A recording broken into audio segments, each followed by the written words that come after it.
मेरे अति प्रियो यीशु मसीह के नाम से मैं आपको अभिवादन करता हूँ। क्या भले चंगे हैं?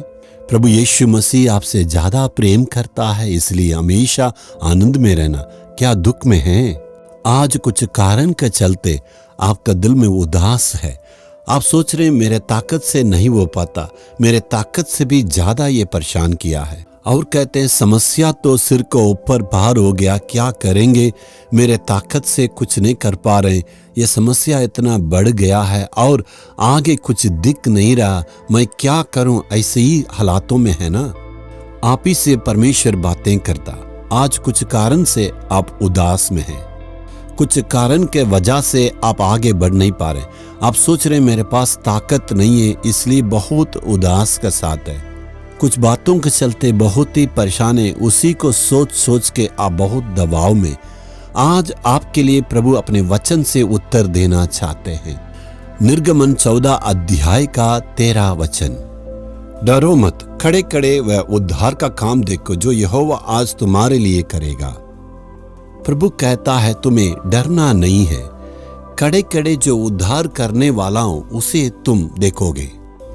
इस्राएलियों को मूसा ने मिस्र से छुड़ा के वहां से लाए हैं, बहुत ही खुशी के साथ और बहुत ही उम्मीद के साथ और आनंद के साथ उस देश से निकल चुके हैं। और क्योंकि 430 साल वहां गुलाम के रूप में रहे, अभी प्रभु ने मूसा के नेतृत्व में उन्हें छुड़ा के लाए हैं।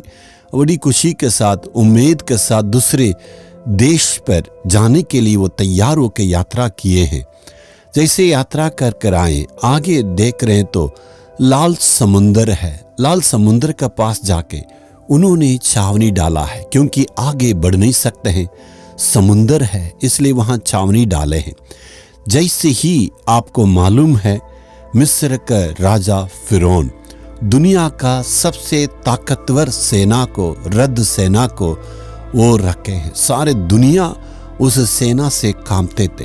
उसने सोचा मैंने अपने लोगों को क्यों जाने दिया, फिर वापस लाऊंगा कह के, और इस्राएलियों के पर लड़ाई करने के लिए वहां आए हैं। और एक तरफ देख रहे हैं तो लाल समुंदर है, आगे दौड़ भी नहीं सकते हैं, बच नहीं सकते हैं और युद्ध भी नहीं कर सकते।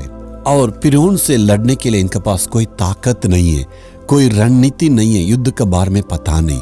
और आगे के समुद्र का देख के इतना डर हो गया। यदि युद्ध करके देख सकते हैं तो युद्ध में कोई आदत नहीं है, आगे जा नहीं सकते हैं, युद्ध कर नहीं सकते हैं। तो उसी वक्त प्रभु ने मूसा से बातें किया था। ये मूसा, लोगों से कहना है उन्हें युद्ध नहीं करना, क्योंकि युद्ध करके उनका आदत नहीं है, मैं उनके लिए लड़ूंगा।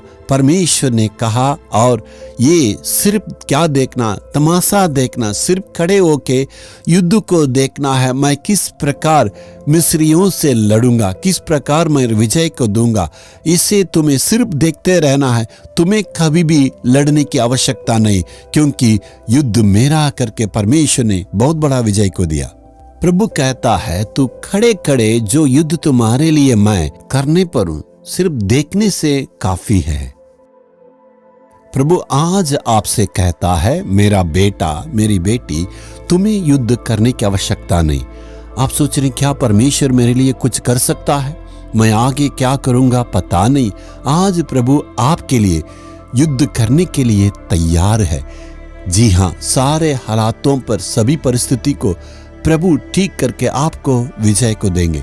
फिर जैसे ही मिस्र देश की सेना आया था, परमेश्वर ने अपने आग की कंबा को बीच में खड़ा किया ताकि वे इनके पास न आ सके, और समुद्र को दो टुकड़ा किया, दो पार किया, और कहते हैं आगे चलो, तुम्हारे लिए मैंने मार्ग खोल दिया है। प्रभु ने देख रहे हैं वहां पर दुश्मनों को अपनी आग की द्वारा रोके रखा, यहाँ पर उनके लिए मार्ग खोला। जैसे ही इस्राएलियां सारे लोग समुद्र को ओके पार करने के वक्त में मिस्र के सेना भी उन्हें पीछे किया था। वो इस्राएल के लोग, सारे लोग डर गए और कहने लगे क्या होगा। परमेश्वर ने कहा तुम्हें चिंता करने की आवश्यकता नहीं है, मैं उनके लिए क्या करूंगा, तुम सिर्फ खड़े खड़े उस युद्ध को देखना है। परमेश्वर ने वहां बहुत बड़ा चमत्कार किया। परमेश्वर ने समुद्र को हुकूमत किया, तुरंत उस पानी ने सारे सेना को डुबा दिया। यही प्रभु की तरीका है। प्रभु आश्चर्य और बड़े काम करेंगे। हमें तो क्या करना, सिर्फ वहां पर शांत होकर प्रभु के कामों को देखना है। कभी कभी परमेश्वर कहता है आगे बढ़ो, युद्ध करो। परमेश्वर कहता है तुम्हें शांत रहो, मैं तुम्हारे लिए युद्ध करूंगा। आपका परिस्थिति भी शायद ऐसे ही है। बेटा तुमसे नहीं हो सकता है, मैं संभालूंगा, देख लेना। और अपने विश्वास में सिर्फ स्थिर रहने से काम होगा। और परमेश्वर कहता बेटी ये तुमसे नहीं हो सकता है, और तुम खड़े होके सिर्फ मेरे काम को देखते रहना है। क्या आज यकीन हो रही है प्रभु आपके लिए करेंगे? आप कहेंगे प्रभु कुछ करने के लिए तो कहेंगे तो करेंगे, ये नहीं है। विश्वास रखें। विश्वास में स्थिर रहने से आप प्रभु की कामों को देख सकते हैं। प्रभु कहता कभी कभी बेटा शांत रहो, मैं तुम्हारे लिए काम पूरा करूंगा। यदि आप शांत रहने से अपने आप से परमेश्वर काम करेंगे। आप खुद जाके काम करके कोशिश करते हैं, लेकिन आप हार को ही देखना पड़ता है। यदि प्रभु कहता है युद्ध करो तो आप युद्ध करना है। शांत रहने के लिए कहता है तो आपको शांत रहना। परमेश्वर की आज्ञा मानने में आपकी सुरक्षा है। प्रभु कहता तू शांत रहो, मैं तुम्हारे लिए लड़ूंगा। हे प्रभु आज मैं शांत रहूंगा, तू मेरे लिए लड़के विजय देने वाले हैं। यीशु के नाम में आमीन आमीन।